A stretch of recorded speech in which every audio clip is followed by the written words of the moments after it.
కేంద్ర మంత్రి పదవి నుంచి బండి సంజయ్ని బర్తరఫ్ చేయాలన్నారు గులాబీ పార్టీ లీడర్లు. లేదంటే కేసు విచారణ సరిగా జరగదన్నారు. ఎలాంటి అభివృద్ధి పనులు చేయకుండానే రేవంత్ సర్కార్ 3 లక్షల కోట్లు అప్పు చేసిందన్నారు. అన్ని వర్గాలను కాంగ్రెస్ ప్రభుత్వం మోసం చేసిందన్నారు.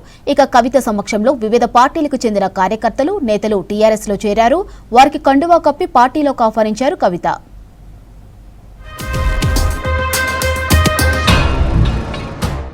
బండి భగీరథ కేసు విషయంలో కేంద్ర హోంశాఖ సహాయ మంత్రి బండి సంజయ్ను ప్రధాని మోదీ బర్తరఫ్ చేయాలని డిమాండ్ చేశారు బీఆర్ఎస్ వర్కింగ్ ప్రెసిడెంట్ కేటీఆర్. దేశంలో మొదటిసారి ఒక కేంద్ర మంత్రి కొడుకు మీద లుకౌట్ నోటీస్ ఇచ్చే పరిస్థితి వచ్చిందన్నారు. సంజయ్ని మంత్రి పదవి నుంచి తొలగించకపోతే విచారణ సజావుగా జరిగే పరిస్థితి ఉండదన్నారు.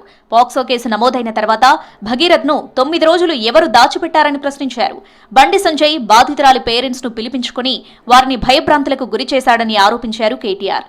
బహుశా భారతదేశంలో మొట్టమొదటిసారి ఒక కేంద్ర మంత్రి కొడుకు మీద లుకౌట్ నోటీస్ ఇచ్చే పరిస్థితి వచ్చింది.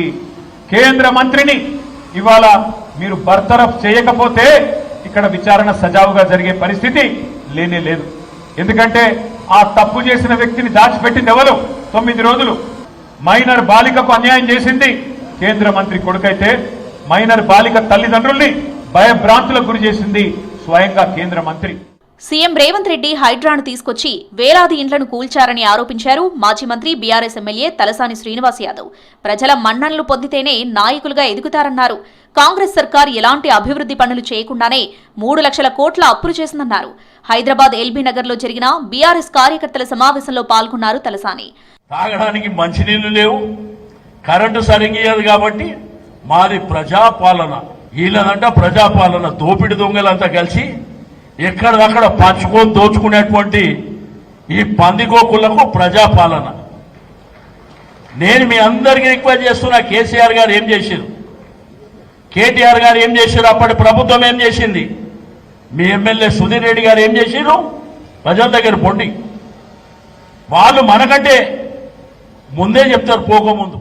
బోధ్, ఖైరతాబాద్, అంబర్పేట్, నర్సాపూర్ నియోజకవర్గాల నుంచి వివిధ పార్టీలకు చెందిన నేతలు హైదరాబాద్లోని కవిత నివాసంలో టీఆర్ఎస్ లో చేరారు. బోధ్ మాజీ ఎమ్మెల్యే రాథోడ్ బాపురావు ఆధ్వర్యంలో 200 మంది టీఆర్ఎస్ లో చేరారు. అంబర్పేట్ నియోజకవర్గానికి చెందిన ముస్లిం మహిళలు, ఖైరతాబాద్ నియోజకవర్గం నుంచి నరసింహ తన అనుచరులతో కలిసి టీఆర్ఎస్ లో చేరారు. వారికి కండువా కప్పి పార్టీలోకి ఆహ్వానించారు పార్టీ చీఫ్ కవిత.